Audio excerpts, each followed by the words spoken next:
우리에게 주시는 하나님의 말씀은 창세기 50장 15절에서 21절까지 말씀입니다. 요셉의 형제들이 그들의 아버지가 죽었음을 보고 말하되 요셉이 혹시 우리를 미워하여 우리가 그에게 행한 모든 악을 다 갚지나 아니할까 하고 요셉에게 말을 전하여 이르되 당신의 아버지가 돌아가시기 전에 명령하여 이르시기를 너희는 이같이 요셉에게 이르라 내 형들이 내게 악을 행하였을지라도 이제 바라건대 그들의 허물과 죄를 용서하라 하셨나니 당신 아버지의 하나님의 종들인 우리 죄를 이제 용서하소서 하매 요셉이 그들이 그에게 하는 말을 들을 때에 울었더라. 그의 형들이 또 친히 와서 요셉의 앞에 엎드려 이르되 우리는 당신의 종들이니이다. 요셉이 그들에게 이르되 두려워하지 마소서 내가 하나님을 대신하리이까.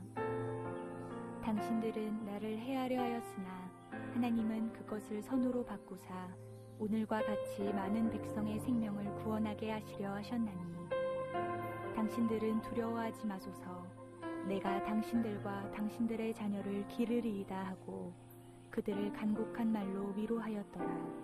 아멘.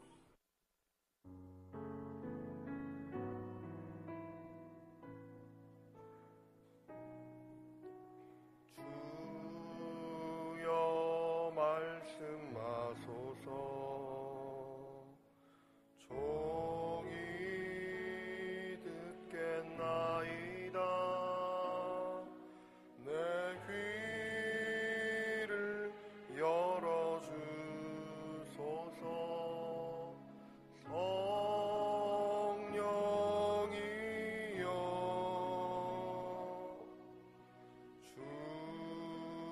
주여 말씀하소서. 종이 듣겠나이다. 내 마음을 열어주소서. 성령이여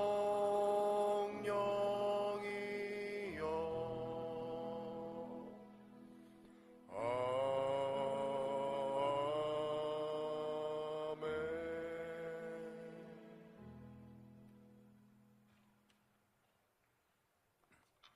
기도하시겠습니다.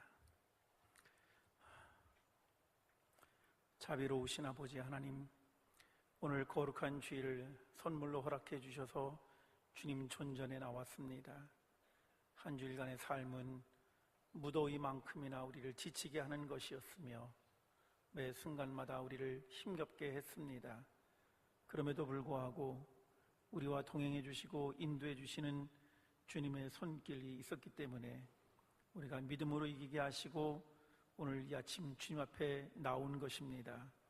아버지 하나님, 우리의 심령을 드리오니 주님 받아 주시옵시고 이 시간 당신의 말씀을 통하여서 우리로 하여금 위로와 용기를 온전히 누리게 하여 주옵소서. 예배드리는 모든 시간 악한 권세가 물러나게 하시고 이 악한 것들이 치유받게 하시며 온전히 살아계신 하나님의 능력과 권세만이 주장되게 하여 주옵소서. 우리 주 예수 그리스도의 이름으로 간절히 기도드렸습니다. 아멘. 교회 와서 영상을 볼 때마다 느끼는 것인데 한 주일 동안 참 어쩜 저렇게 꼭 필요한 말씀을 영상으로 잘 만드는지 무척 감동이 됩니다. 찬양을 하는데 제가 너무너무 기뻤어요. 왜냐하면 우리 지휘자님 옆에 계신 분, 제가 성함을 잘 모르겠는데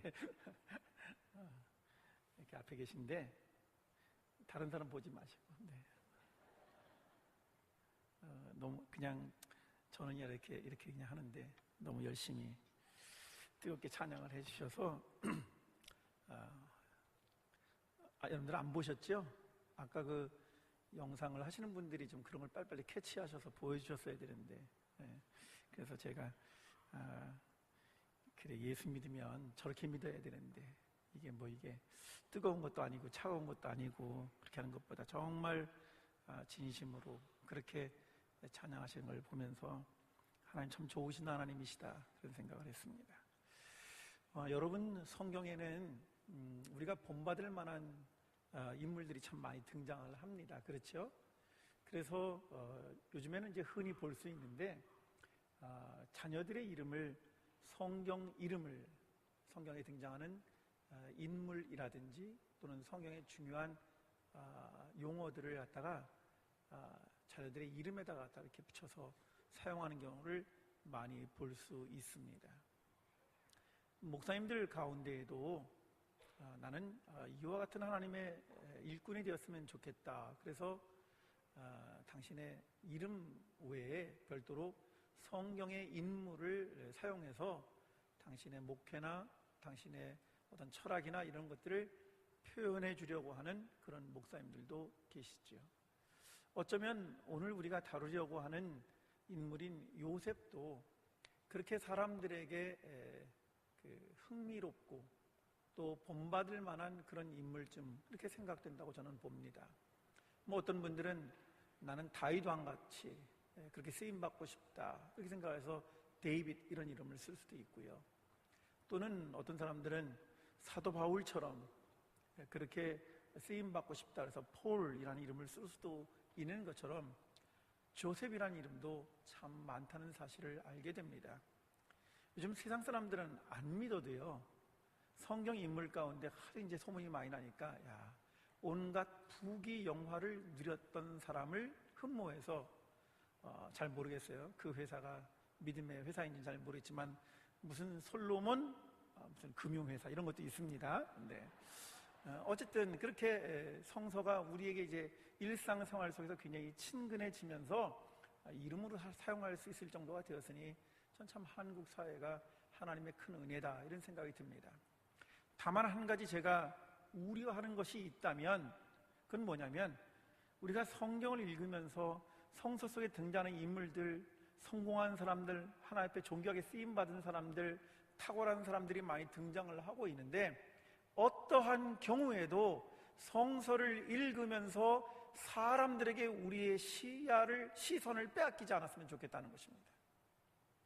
지난번에도 제가 말씀을 드렸습니다만 성경이 거룩한 책일 수 있는 까닭은 거기에 훌륭한 사람들, 대단한 사람들, 멋있는 사람들, 성공적인 사람들의 이야기가 담겨져 있기 때문에 거룩한 책이 아니라 하나님께서 어떻게 수없이 많은 사람들, 특별히 우리처럼 연약하고 허물 많은 사람들을 통해서 일하시는가, 그러한 사실들을 발견하면서 그렇다면 오늘 나도 하나님의 거룩한 백성으로 쓰임받을 수 있다고 하는 사한 소망을 우리들에게 허락해 주기 때문에 성서가 거룩한 책이 되는 줄로 믿습니다. 따라서 성서를 읽으면서 어떠한 경우에도 하나님으로부터 우리의 시선을 빼앗기지 않도록 조심하지 않으면 안 될 것입니다. 그런 점에서 요셉은 매우 중요한 사례가 된다고 생각을 합니다. 창세기 50장은 전체가 50장으로 기록되어 있는 창세기 50장의 마무리가 되는 그런 장입니다. 어떻게 보면 해피엔딩으로 끝날 수 있는 그런 대목이지요. 그런데 오늘 본문을 읽어보시면 해피엔딩이 아니라 무엇인가 새로운 갈등이 빚어지고 있다는 사실을 발견하게 됩니다. 창세기 50장 15절, 요셉의 형제들이 그들의 아버지가 죽었음을 보고 말하되 요셉이 혹시 우리를 미워하여 우리가 그에게 행한 모든 악을 다 갚지나 아니할까 하고 라는 겁니다. 다시 말하면 무언가 긴장이 고조되고 있는 것이지요. 무엇인가 새로운 갈등이 형성되고 있다고 하는 사실입니다. 그런데 요셉의 형제들이 이러한 마음을 가지게 된 것은 왜 그런 것일까요? 형제들이 못돼서? 형제들이 생각을 잘못 판단하고 있었기 때문에? 저는 천만의 말씀이라고 생각합니다.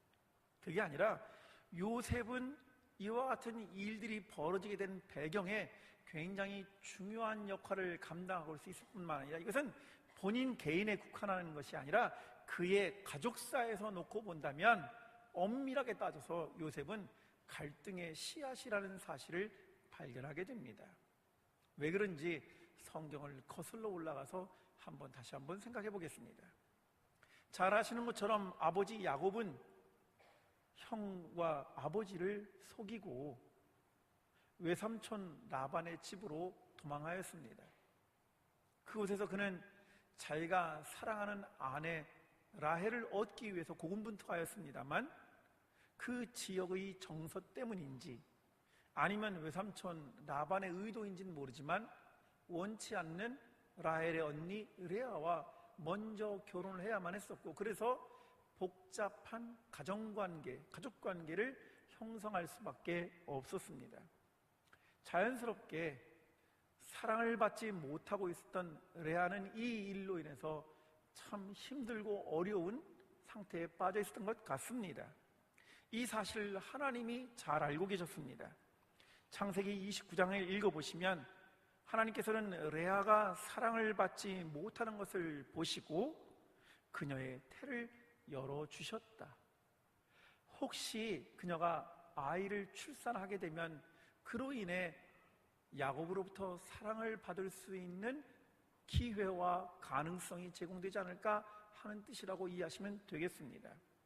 그래서 어쩌다 한번 남편과 잠자리를 취하는 것인데 레아는 순풍순풍 자녀를 잘 낳기 시작하는 거예요.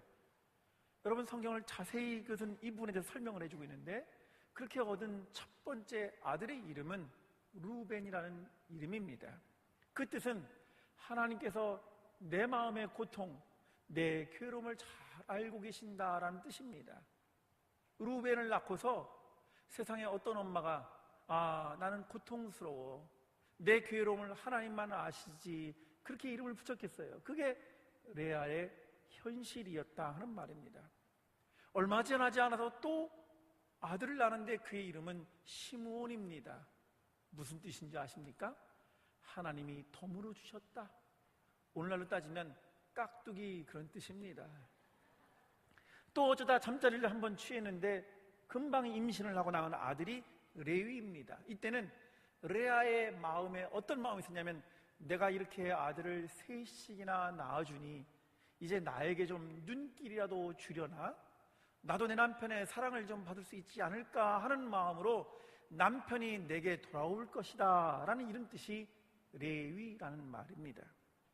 또 얼마 지나지 않아서 아들을 낳는데 그 아들의 이름은 유다입니다.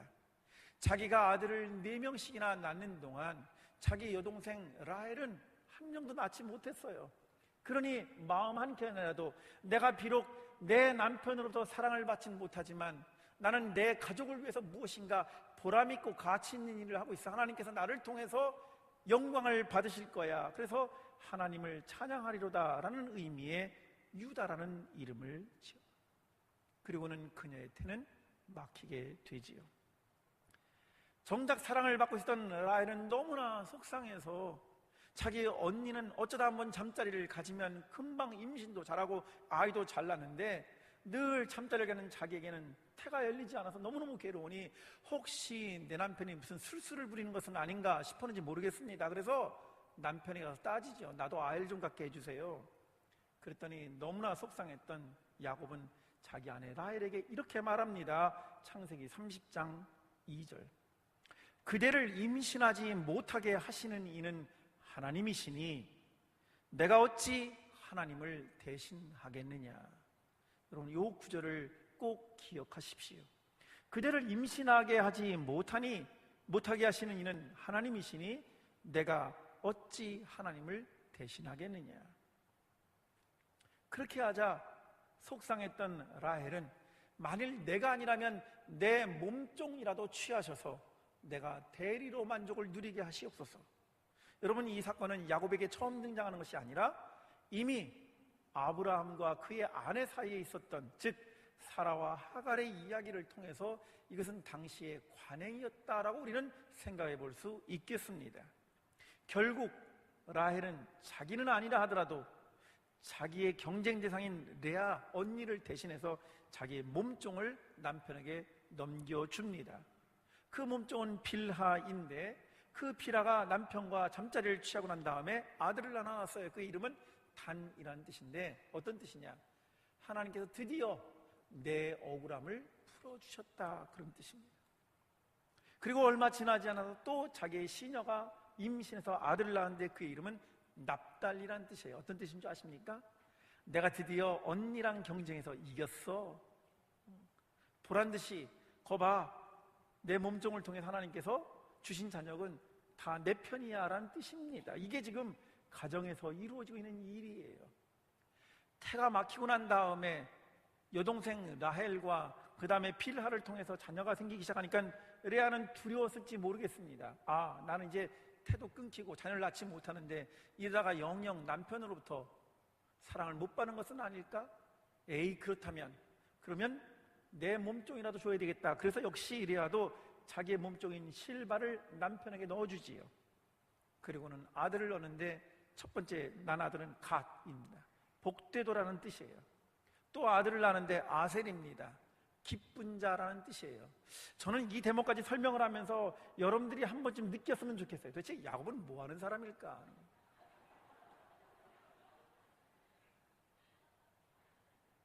성경에 등장하는 인물들이 대단해 보이십니까? 하기는 자기 아내 사라가 내 대신 내 몸종이라도 취하십시오 하고 모든 일을 저질러 놓고 나중에 본인이 어려운 지경에 빠지니까 남편에게 하소연했던 그와 같은 사건도 가만히 살펴놓고 보면 성경은 아브라함과 사라와 하갈의 사건이 나오는 창세기 16장에서 가장 무능하고 무기력한 인물을 아브라함으로 표현하고 있다는 것도 여러분 살펴보셔야만 합니다. 여러분, 이 가정이 어느 정도였느냐? 이렇게 서로 간의 경쟁이 심하고 서로 남편의 사랑을 독차지하려고 하는 것처럼 비춰지는 그 가운데 유감스럽게도 자녀를 낳아도 행복한 것이 아니라는 사실을 기억하셔야만 합니다. 그렇다고 해서 문제가 해결되는 게 아니에요. 일시적인 위로와 기쁨은 가져다 줄 수 있을지 모르지만 그것을 통해서 오히려 더욱더 경쟁하고 서로 자기 편을 만들기 위한 그와 같은 담이 세워지고 있다는 사실을 알고 계셔야죠. 어처구니없게도 성경은 또 이상한 이야기도 하나 끌어들이는데, 첫 번째 아들이었던 루벤이 밭에 나가서 일을 하다가 귀한 식물을 하나 채집해 옵니다. 성경은 그걸 갖다가 합환채라고 하는데요, 이것은 아주 미묘한 냄새가 나는데 잠자리에 두고 있으면 성욕을 불러일으키는 효능이 있다는 거예요. 뭐 오늘날로 따지면 그런 미신적인 거 많잖아요. 어디 가서 뭘 만지기만 해도 아들 난대더라, 어디 가서 뭐 하면은 아들 난대더라, 뭐 이런 것들 많죠. 그런 것처럼 당시 사람들에게 합한채라고 하는 것은 그러한 아마 용도로 사용되었던 것 같아요. 그 귀한 것을 루벤이 가지고 들어오니까 라헬로서는 지푸라기라도 잡는 심정으로 그거라도 가지고 남편과 잠자리를 취하면 혹시 자기에게 무슨 일이 생길지 몰라서 그것을 구하기로 마음을 먹지요. 그러니까 레아가 그럽니다. 넌 남편의 사랑을 다 독차지하고 이제 이것마저 빼앗으려 하느냐, 뭔가 대가를 지불해라. 그래서 다시 한번 언니의 몸종에게 자기 남편을 허락해 줍니다. 그래서 실바가 낳은 아들이 이사갈인데 그 뜻은 뭐냐면 내가 값을 치렀다, 그런 뜻이에요. 그리고는 그 이후에 하나님이 나와 함께 할 것이다, 내 편이다라는 스불론도 낳았고, 그리고 딸 하나를 낳는데 그녀의 이름은 디나입니다. 어쨌든 굉장히 많은 자녀를 낳고는 있지만 여전히 문제가 해결되지 않았으니 그것은 뭐냐? 라헬은 자녀를 갖지 못했다는 거예요. 결국 창세기 30장 22절에 가면 하나님이 드디어 라헬을 생각하셨습니다. 그래서 하나님이 그녀의 소원을 들으시고 그녀의 태를 열어주셨다. 여러분, 그리고 난 아들이 누굽니까? 오늘의 주인공 요셉이에요. 그러면 요셉은 어떤 뜻을 가지고 있을까요? 두 가지 뜻을 가지고 있어요. 요셉의 이름은 원래 뜻은 뭐냐? 하나님께서 드디어 내 부끄러움을 씻어주셨다, 나도 드디어 여성이다, 나도 드디어 보람 있고 가치 있는 그 같은 여성이구나, 이렇게 인식을 했다는 뜻에서 하나님께서 내 부끄러움을 씻으셨다라는 그런 의미가 하나 있어요. 그런데 아이를 하나 낳고 나니까는 라헬의 마음이 얼마나 좋았겠어요? 야곱은 또 얼마나 좋았겠습니까? 이렇게 사랑스러운 아들 하나 더 있었으면 좋겠다, 그런 뜻이 있어요. 그래서 요셉의 두 번째 뜻이 있으니 오늘날로 좀 고급스럽게 말씀을 드리면 1+1 그런 뜻입니다. 이해가 되시겠어요? 사랑하는 사람을 통해서 정말 기다려왔던 아이를 하나 얻고 나니까 이런 녀석 하나 더 있었으면, 그런 뜻이에요. 그러니 그의 이름의 안에는 드디어 하나님께 내 부끄러움을 씻어주셨구나 라는 의미도 있지만, 또 다른 하나는 이런 자식이라면 하나 더 있었으면 좋겠는 걸, 그런 거예요. 나중에 라헬은 뒤늦게 또 순산을 하다가 그 산고 때문에 죽음을 당하지요. 그게 바로 베냐민입니다. 성경에는 베노니라고 되어 있는데 그것은 원래 너무 고통스러우니까 애통의 아들, 고통의 아들이란 뜻도 있는데, 아버지는 그 아들을 낳다가 아내는 죽고 나고 그 아들의 이름을 베냐민이라고 짓습니다. 그래서 내 오른팔 같다, 그래서 오른손의 아들, 오른팔의 아들이다, 그 말이에요. 여러분, 제가 왜 이렇게 장황하게 어느 한 가정에서 출생에 대한 이야기를 하느냐 하면, 요셉의 이야기는 철저하게 갈등의 씨앗, 갈등의 산물이라는 것을 말씀드리고 싶습니다. 그러니 출생에서부터 이와 같이 가정의 심각한 문제를 둘러싸고 요셉은 이 땅에 태어난 겁니다. 그가 자라면서 어떻게 했습니까? 점점 그는 갈등의 핵심이 되어가는 거예요. 창세기 37장에 보면 그는 아버지의 사랑을 독차지한 것으로 되어 있습니다. 그럴 만도 하지요. 여러분, 보통 우리들은 자녀가 많아도 10손가락 깨물어 안 아픈 손가락 없다, 그렇게 알고 계시잖아요, 그렇죠? 그런데 이 이야기를 여러분들이 야곱에게 가서 하십시오. 야곱에게. 그러면 뭐라고 말하는지 아십니까? 10손가락 깨물어 안 아픈 손가락 없다는 내 사전에 없다, 그렇게 말했을 거예요. 별로 반응이 없으시네요. 어쨌든 아버지는 그 아들 요셉을 위해서 무엇이든지 해줄 수 있었고 무엇이든지 해주고 싶었을 것입니다. 제일 맛있는 음식, 제일 좋은 옷을 그에게 허락했을 겁니다. 이와 같은 아버지의 편애 자체가 그 가족의 모든 다른 구성원들을 불편하게 만들었던 것은 분명했을 겁니다. 그런데다가 여러분, 요셉이 하는 일을 보십시오. 그가 17살쯤 되었을 때는 여러 가지 일을 이루었는데 그 중에 하나가 이런 겁니다. 양 어머니의 몸종들인 빌하와 실바의 자녀들이 있을 때 아버지 앞에서 그 배다르는 형제들을 대놓고 이러이런 잘못을 저질렀습니다 라며 자기 배다르는 형제들을 고발하는 일을 했어요.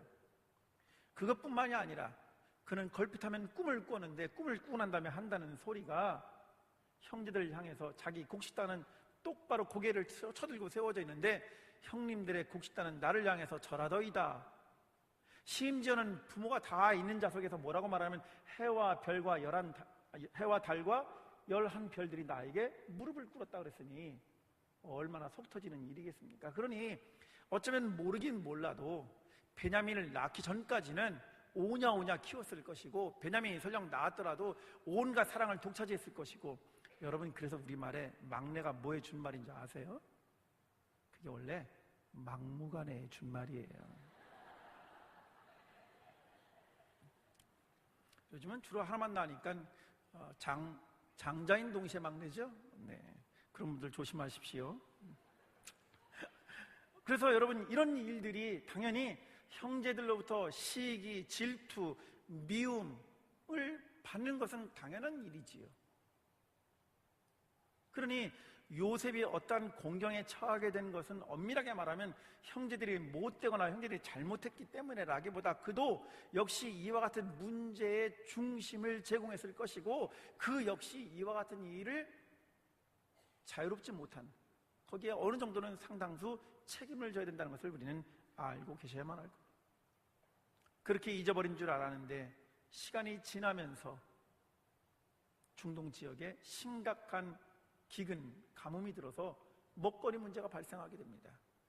오랫동안 노예 생활하고 있다가 하나님의 은혜로 애굽의 총리 대신까지 이른 요셉은 지혜롭게 모든 일을 잘 처리해서 가뭄과 기근 속에서도 많은 곡식을 미리 저장해 놓을 수 있었습니다.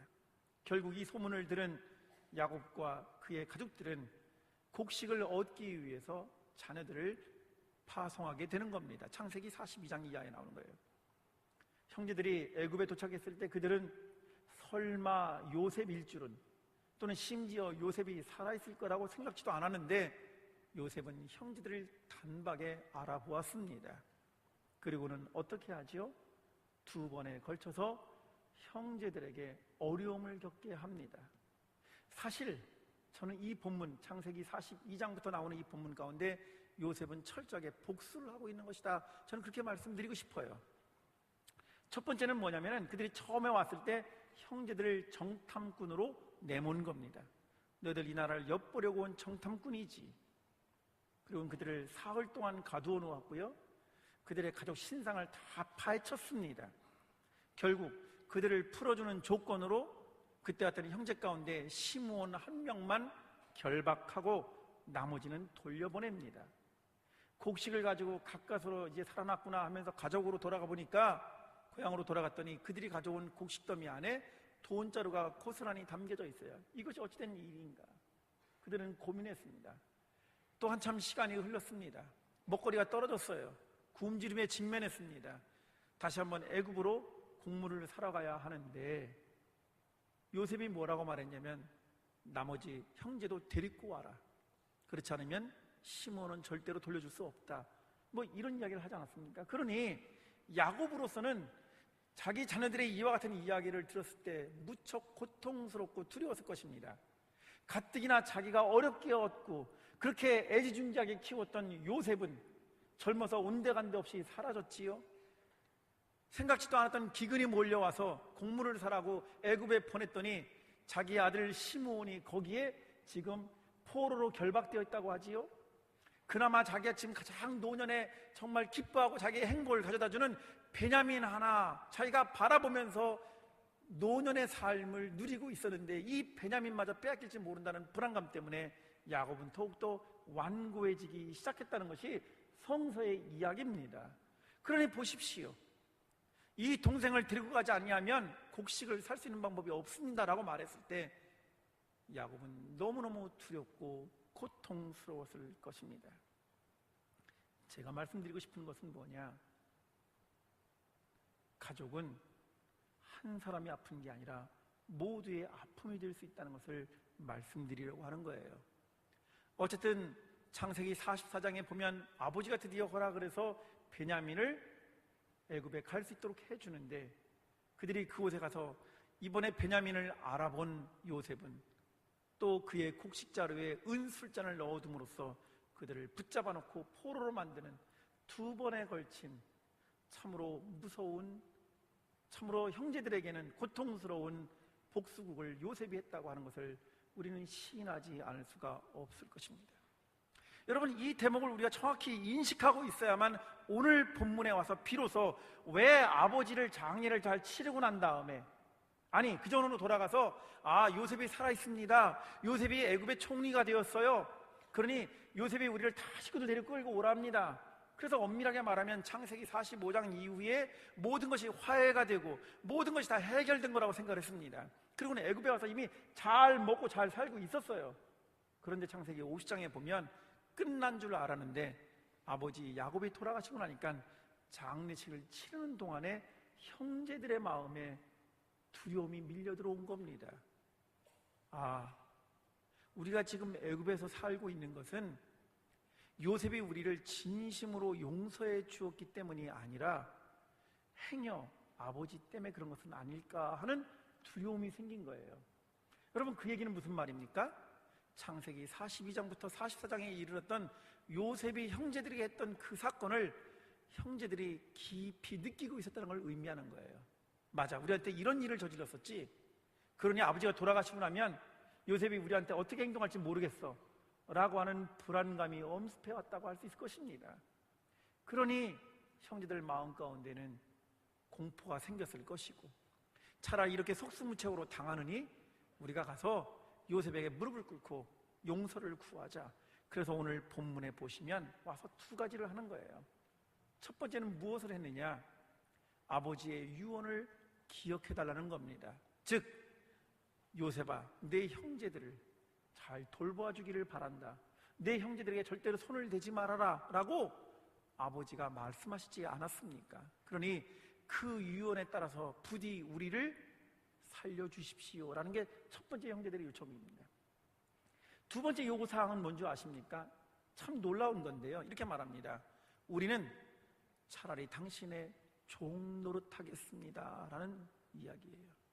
여러분, 이 대목을 여러분들 그냥 읽으시면서 요셉이 훌륭한 사람이니까 요셉의 관점에서 요셉만 쳐다보고 말씀하지 마시고 요셉과 연루되어 있는 이 형제들이 얼마나 고통스럽고 얼마나 괴로웠으면, 그리고 그들이 경험했던 것이 그들에게 얼마나 깊은 상처로 자리매김했었는지를 살펴보시고 그들이 궁여지책으로 요셉에게 와서 제발 부탁이니 우리들의 목숨을 살려주십시오. 그러며 하물며 뭐라고 말하면 우리는 당신의 형제가 아니라 종입니다 라고 말했다, 그 말이에요. 이 대목을 살펴보시면 우리는 놀라운 사실을 한 가지 발견하게 됩니다. 저는 바로 이 대목 때문에 여러분들에게 드리고 싶은 말씀이 있어요. 아까도 말씀드린 것처럼 우리는 종종 성공한 사람, 마지막에 가서 잘된 사람을 살펴보고서 그런 사람처럼 살아야지, 나도 그렇게 되었으면 좋겠다는 희망사항을 갖습니다만, 어떠한 경우에도 최종적인 승리, 최종적인 성공의 이면에는 하나님이 계시다고 하는 사실을 결코 잊어서는 안 된다는 말씀입니다. 따라서 우리는 이 대목을 읽을 적에도 형제들보다 높은 다른 위치에 있는 요셉을 바라볼 것이 아니라 지금 이 장면에서 하나님이 무엇을 이 가정에 요청하고 계시는가를 살펴보아야 된다는 것이지요. 그러고서 나서 생각해 보니까 아뿔싸, 제가 생각했던 것과 전혀 다르게 실은 맨 마지막에 회개하고 실은 맨 마지막에 마음을 고쳐먹은 사람이 요셉이라는 사실을 발견하게 되었습니다. 성경을 몇 군데 찾아보시도록 하겠습니다. 창세기 42장. 형제들이 애굽으로 곡물을 구하기 위해서 처음 왔을 때에 요셉이 그들을 알아보고 너희들 정탐꾼이지 하면서 자기의 형제들을 사흘 동안 옥에 가두는 일이 있었습니다. 예상치 못했던 난관에 직면하게 되었을 때 창세기 42장 22절을 보시면, 다 찾으셨습니까? 여러분들은 눈으로 보시고 저는 성경을 제가 읽어드리겠습니다. 루벤이 그들에게 대답하여 이르되 내가 너희에게 그 아이에 대하여 죄를 짓지 말라고 하지 아니하였더냐? 그래도 너희가 듣지 아니하였느니라. 그러므로 그의 핏값을 치르게 되었도다 하니. 여러분, 이 말 굉장히 의미심장한 말입니다. 왜? 어쩌면 루벤이 이때 처음 이 말을 한 것이 아니라 그의 마음 저 깊은 어떤 곳엔가는 늘 어렸을 적에 자기들이 시기하고 미워하고 질투해서 자기들이 제대로 분별하지 못해서 그때 한순간의 감정에 의해서 자기의 사랑하는 동생을 상인들에게 팔아넘기고 난 다음에 늘 그것에 대한 죄책감을 루벤은 평생 가지고 살았는지도 모르겠습니다.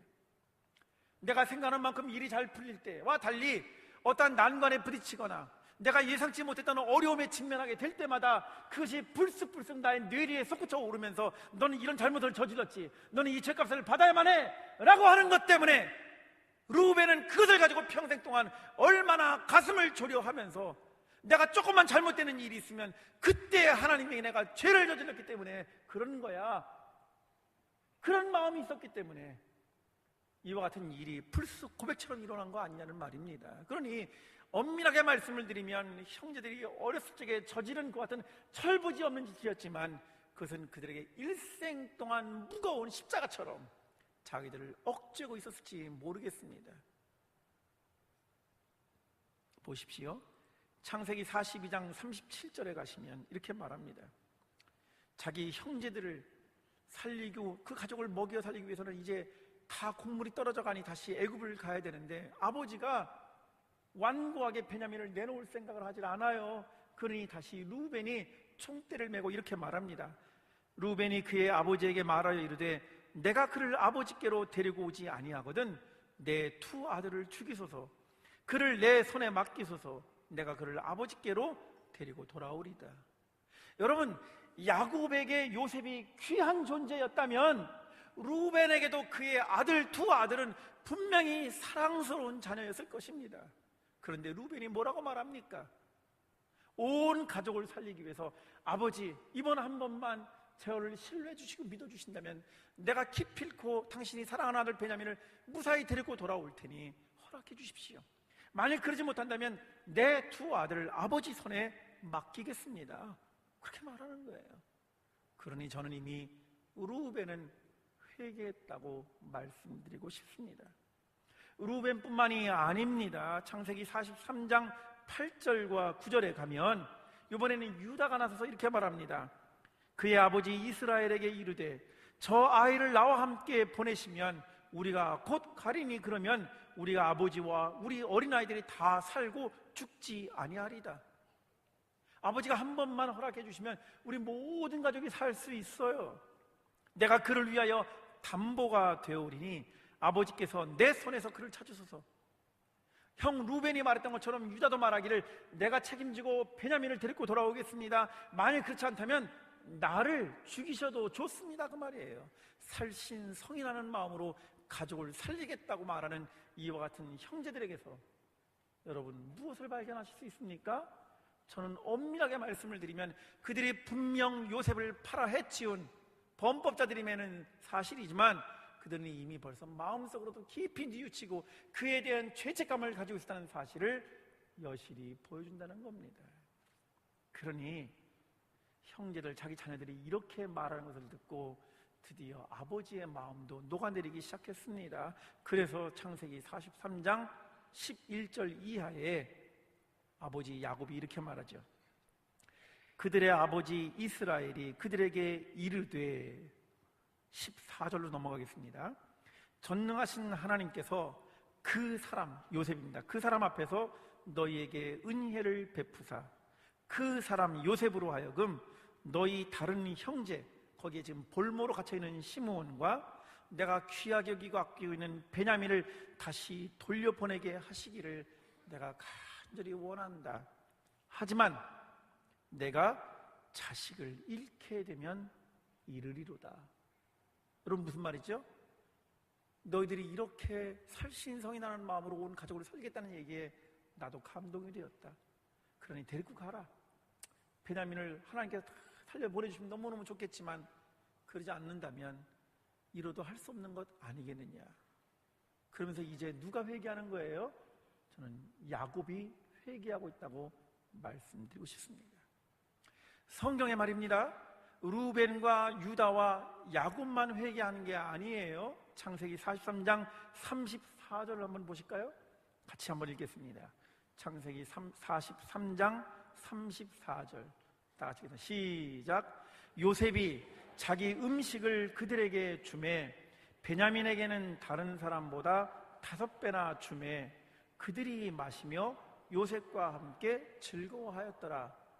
이게 무슨 말이죠? 여러분, 왜 형제들이 요셉을 팔아넘겼습니까? 그것은 다름이 아니라 아버지의 편애 아니었습니까? 아버지의 사랑을 독차지한 까닭 아니었어요? 그렇다면 지금 요셉이 무엇을 보고 싶었던 겁니까? 베냐민에게 음식을 5배나 더 주었을 때 형제들이 어떻게 행동하는지를 살펴보고 싶었던 것 같아요. 그런데 음식을 5배나 더 주었는데도 불구하고 그 형제들은 함께 즐거워하였더라. 쉽게 말씀드리면 이미 형제들 사이에는 요셉 한 사람을 제외해놓고 아버지와 그 가족들 사이에는 이미 화해가 이루어졌다는 거예요. 상처가 치유됐다는 것을 의미하는 것입니다. 아멘이십니까? 문제는 누가 남아있어요? 요셉이 남아있는 거죠. 요셉이. 나는 문제없다고 생각을 했고 나는 억울했다고 생각을 했던 요셉만 남아있는 거예요. 그래서 장례식 치르고 난 다음에 그가 했던 일들을 기억했다는 형제들이 와서 야, 우리가 그 옛적에 이 애굽에 왔을 때 요셉이 우리도 했던 거 기억나지? 아버지가 살아계실 때는 아버지가 완충 역할을 해줬지만 아버지가 방파제 역할을 해주었지만 이제 아버지 돌아가셨으니 우린 죽은 목숨이나 다름이 없다. 그러니 그냥 가만히 앉아서 죽임을 당하느니 가서 하소연이라도 좀 해보자. 이게 형제들의 마음이었을지 모르겠습니다. 왜 그랬어요? 왜 그랬어? 정말 요셉이 진작부터 아버지하고 형제들이 애굽에 살 동안 그에게 친절을 베풀고 그들에게 정말 자비의 마음을 보여줬다면 형제들에게 이런 마음이 안 생겼어야 되는데 여전히 형제들에게 무언가 응어리진 부분이 남아있었다고 한다면 분명히 거기는 모르긴 몰라도 요셉의 행동과 연관된 부분이 있지 않을까 상상해 볼 수 있습니다. 그래서 형제들이 와서 요셉에게 하소연을 하는 거예요. 그랬더니 요셉이 어떻게 했습니까? 형제들이 하는 그 이야기를 듣고 우리 19절부터 21절까지 한번 읽겠습니다. 창세기 50장 19절부터 21절 시작. 요셉이 그들에게 이르되 두려워하지 마소서. 중요합니다. 내가 하나님을 대신하리이까. 당신들은 나를 해하려 하였으나 하나님은 그것을 선으로 바꾸사 오늘과 같이 많은 백성의 생명을 구원하게 하시려 하셨나니 당신들은 두려워하지 마소서. 내가 당신들과 당신들의 자녀를 기르리이다 하고 그들을 간곡한 말로 위로하였더라. 아멘. 사랑하는 성도 여러분, 저는 이 말씀을 통해서 이제 아주 단원적으로 세 가지 말씀을 드리고 싶습니다. 첫째, 가족의 아픔은 모두의 상처요, 모두의 고통이라는 사실을 기억하셔야만 합니다. 누구는 옳고 누구는 못나고 누구는 잘나고 누구는 뒤처지고 누구는 효도하고 누구는 불효하는 것이 아닙니다. 부모는 대단한데 자식들이 철이 들든다거나 자식들은 괜찮은데 아버지가 막무가내라든지 아니면 엄마가 하자가 있다든지 그런 거 아니고 어떤 한 가족의 아픔이 있다고 하는 것은 그 가족 구성원 모두를 힘들게 하는 사건이라는 것을 기억하셔야만 합니다. 그러니 이게 가족 공동체라고 불리우는 교회는 마찬가지 아니겠습니까? 이 교회에도 우리가 눈에 보이지 않는 많은 담과 벽이 있다고 한다면 그것 때문에 우리 간에 서로 간에 보이지 않는 미묘한 신경전과 또 사소한 것들 때문에 우리 안에 갈등이 있다면, 그래서 하나님의 영광을 가리는 일이 있다면 이거 우리 모두가 다 함께같이 아파야 되는 것이고, 누구의 탓으로 돌릴 것이 아니라 누구 한 사람의 특정한 사람의 문제가 아니라 우리 모두가 다 이 문제를 놓고 함께 회개하고 우리를 도우신 하나님의 은혜를 간구해야 된다, 그 말입니다. 저 역시 제가 몸담고 있는 학교가 너무너무 힘들기 때문에 참 많이 기도하고 참 많이 아파하고 있습니다. 여러분 혹시 생각나시면 기도를 부탁을 드립니다. 두 번째로 말씀을 드리고 싶은 것은 무엇입니까? 여기 형제들이 이야기하는 가운데 중요한 고백이 있습니다. 그건 뭐냐? 우리를 당신의 형제가 아니라 당신의 종처럼 여겨주시길 바랍니다라는 말이에요. 여러분, 이 말은 무슨 대등한 관계가 아니라 종속관계, 상하관계, 오늘날 한국 사회를 지배하고 있는 가불의 관계라고 하는 것이 지금 이 가정에 엄연하게 존재하고 있다는 것을 의미하고 있는 것입니다. 우리가 살아가는 사회도 이와 다를 바 없지요. 가진 자와 가지지 못한 사람, 정치적으로 갈등, 남과 북의 이데올로기, 인종차별, 민족 간의 갈등, 종교 간의 갈등, 이러한 것들을 비롯해서 우리로 하여금 무수히 아프게 하는 그와 같은 갈등들이 있습니다. 그 속에 보면 엄연히 존재하는 것이 있는데 대등한 관계가 아니라는 거예요. 여러분, 우리는 입만 열면 초대교회로 돌아가자, 초대교회를 회복하자라고 말하지만 여러분들이 생각하시는 것과 달리 초대 기독교는 참으로 환란이 많았습니다. 예수님을 따라다니는 사람들은요, 배우지 못한 사람, 가지지 못한 사람, 사회적으로 소외된 사람들, 병든 사람들이었어요. 오죽자는 사람들 투성이었습니다. 그런데 그들에게는 유대인들의 핍박과 질시가 있었어요. 사도 바울이 복음을 전할 적에 이미 놀라운 문명과 문화를 이루시던 헬레니즘 사람들, 이방인들은 기독교인들을 가소롭게 여겼습니다. 더군다나 당시에 세계를 지배하고 있었던 로마 제국은 정치적인 이유로 말미암아 자기들의 희생양을 찾았는데 기독교인들이었어요. 왜? 제국에 충성하지 않고 황제에게 복종하지 않는다는 이유로. 그래서 무려 300여 년에 걸친 핍박과 박해가 있지 않았습니까? 그게 바로 초대 기독교의 엄연한 현실이라고요. 그런데 그들이 생존할 수 있었던 이유가 어디 있다고 생각하십니까? 잘난 사람도 없고 똑똑한 사람도 없고 가진 것이 많은 것도 아니고 무슨 놀라운 권력을 가진 것도 아닌데 초대교회 단 하나는 뭔지 아십니까? 그들은 서로가 서로를 형제와 자매로 존중해 주었다는 거예요. 피부색이 달라도 심지어 노예 출신이라 하더라도 교회 안에 들어오기만 하면 형제와 자매가 되는 놀라운 역사가 일어났다고요. 오늘 우리의 교회가 문턱이 높아서는 결코 안 됩니다. 아까 말씀드렸던 것처럼 누구든지 들어올 수 있고 누구든지 은혜 받을 수 있고 마음을 열기만 하면 항상 손으로 만져줄 수 있고 붙잡아줄 수 있는 형제와 자매가 존재하는 곳, 그러한 곳에 참된 화해가 있지 않겠습니까? 그런데 이 문제에 대해서 우선권을 가진 사람들이 분명히 있을 거라고 저는 보는 거예요. 요셉이 그랬던 것처럼 형제들은 요셉 앞에 지금 눈으로 보는 신분상의 차이로 놓고 보면 요셉에게 잘 보여야만 하기 때문에 우리는 당신의 종이 되기를 원합니다. 더 이상 대등한 관계를 원치 않았어요. 그런데 그걸 해결해 줄 수 있는 사람은 누구입니까? 누구예요? 요셉이잖아요. 자, 그러면 세상을 품어안을 수 있는 사람은 누구입니까? 믿음이 없는 사람들입니까? 아니면 먼저 은혜를 받았다고 생각하는 사람들, 먼저 예수를 오랫동안 믿었다고 생각하는 사람들, 당신들 직분 있다고 하는 사람들이 교회를 향해서 회개해야 되는 것이죠. 세상 사람들 보고 뉘우치고 교회 들어오라고 말하지 말고 교회가 먼저 회개해야 됐다 그 말입니다. 형제들이 잘못하고 말하는 것이 아니라 이제 요셉이 무릎을 꿇어야 될 때가 된 것 아닙니까? 저는 교회가 그래야 된다고 생각합니다. 더 많은 하나님의 은혜와 사랑을 가지고 있다고 하는 사람이 손을 내밀 줄 아는 그와 같은 상태, 바로 이것이 우리에게 주시는 세 번째 놀라운 하나님의 은혜입니다. 요셉은 분명한 사실을 알고 있었지요. 요셉이 형제들에게 이르되 두려워하지 마소서, 내가 어찌 하나님을 대신할 수 있겠습니까? 형제들의 그 같은 놀라운 고백을 이야기를 들었을 때 요셉은 회개했습니다. 그리고 그 순간 불현듯 느꼈을 것입니다. 내가 지난 10수년 동안 나도 상인에게 팔려서 내 인생 내 맘대로 하지 못하고 노예 생활했지, 억울하게 옥살이 했지, 가까스로 내가 애굽의 총리가 되기까지 나는 얼마나 무진 고생을 하였던가.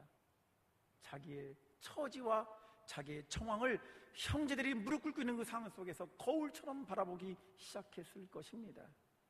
그러면서 자기 앞에 와서 당신의 종이 되기를 원한다라고 말하는 순간 여태까지 종로로 태웠던, 그런데 알고 보니, 돌이켜놓고 보니 정말 종 같았던 자기를 드높여 세우신 이 놀라운 하나님, 참 좋으신 하나님의 은혜를 자기가 비로소 깨닫고 난 순간 어떻게 내가 하나님을 대신할 수 있겠습니까? 당신들은 나를 헤아려 하였으나 하나님은 이 모든 것을 바꿔 놓으신 분, 좋으신 하나님, 선하신 하나님이 아니십니까? 그러니 사랑하는 형제들이여, 두려워하지 마소서. 이제 세 번째 드리고 싶은 말씀은 바로 이와 같은 요셉의 고백 속에 담겨져 있는 내용입니다. 그것은 무엇이냐? 우리 하나님께서 하시는 일은 생명을 구원하시기 위함이라는 사실입니다. 이 사실을 우리가 먼저 배웠고 우리가 먼저 경험하고 느꼈다면 여러분들의 가정에 가서 생명을 살리는 일에 최선의 경주를 하십시오. 여러분들이 몸담고 있는 직장과 일터에 가서 그렇게 하셔야만 합니다. 여러분들이 일상 속에서 만나는 여러분들의 이웃과 주위 사람들에게 생명을 구원하는 일을 위해 한 주일 동안 최선의 경주를 다하시기를 주님의 이름으로 간절히 부탁드립니다. 기도하시겠습니다. 참 좋으신 아버지 하나님, 그렇습니다. 오늘 우리들이 이 거룩한 주일 아름다운 성전에 와서 번듯하게 찬양 부르고 감사해야 하며 예배드리고 있지만 우리가 주님을 알기 전에는 우리가 얼마나 부끄럽고 추한 존재였었습니까? 주님의 은혜를 생각해 보니 나의 나된 것은 오로지 주님의 은혜라는 사실을 다시 한번 고백하게 됩니다. 오 아버지 하나님, 오늘 야곱과 그의 가정 속에서 있었던 한 가정의 이야기는 우리의 이야기임을 이 시간 고백합니다.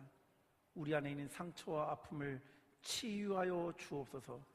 우리 안에 있는 많은 아픔과 상처들, 그리고 우리의 힘으로 감당할 수 없는 모든 것들을 주님 앞에 이 시간 내려놓기를 원하오니 우리 대신 역사하여 주옵시고, 우리 대신 회복시켜 주시옵시고, 우리 대신 온전케 하여 주옵소서. 이번 한 주일 동안 좋으신 하나님을 경험하며 고백하며 찬양하며 살아가겠습니다. 우리의 주인 되어 주옵시고 우리와 통행하여 주시옵소서. 예수 그리스도의 이름으로 간절히 기도드리옵나이다.